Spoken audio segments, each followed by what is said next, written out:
Salut à tous, ici le Capitaine Valéo et on va faire un magnifique top 5 des meilleurs animés de tous les temps. Ouais, vous sentez que c'est les vacances et qu'il faut faire des tops pour meubler. Petit disclaimer, ce top est évidemment subjectif, ça veut dire qu'il dépend de mes propres goûts. Et aussi, il n'y aura évidemment pas One Piece dedans.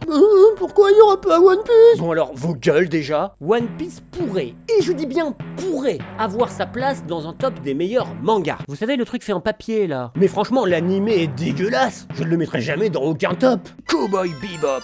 Bah là je démarre par un monument. Pour les plus jeunes d'entre vous, on y suit des chasseurs de primes.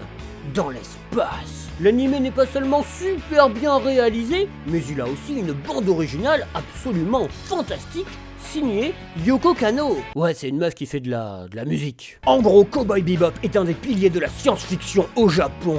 Néon Genesis Evangelion. Là aussi, comment faire un top sans parler d'Evangelion? Cet animé a révolutionné la Japanime à son époque. Après, tout était différent. On y suit le combat entre les anges et les Évangélions, c'est-à-dire des sortes de robots géants.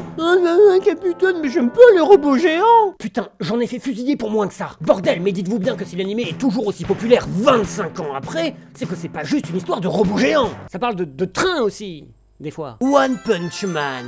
Là, vous êtes content, j'ai mis un animé récent. Et un animé qui a fait consensus. Oui, One Punch Man est vraiment très bon. Et la saison 1 se suffit à elle-même. Évidemment, je ne compte pas la 2 qui était...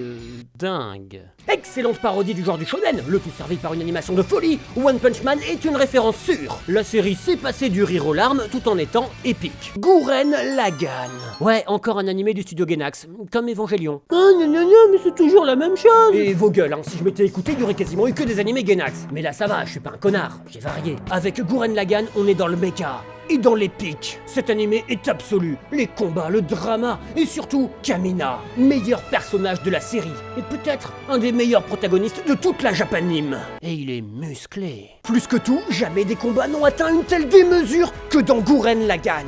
Même One Punch Man, c'est du pipi de chat à côté. À présent, les mentions honorables. Ouais, c'est un peu les lots de consolation. Nadia et le secret de l'eau bleue, du studio Gainax. Fooly Cooly, du studio Gainax. Gunbuster, du studio Gainax. L'attaque des titans de Wit Studio. Surprise, ça veut aussi dire que c'est pas lui, le premier. Numéro 1, Hellsing Ultimate. Putain, mais bien sûr que c'est Hellsing Ultimate le premier. On y suit la fondation Hellsing, chargée de combattre les vampires, qui affrontent Millennium, une organisation de nazis vampires Waffen-SS planqués au Brésil et désirant prendre sa revanche depuis la Seconde Guerre mondiale. Orgasme scénaristique. Qu'est-ce que vous voulez que j'ajoute? Hellsing Ultimate est parfait. D'ailleurs, il y a même Ultimate dans le titre.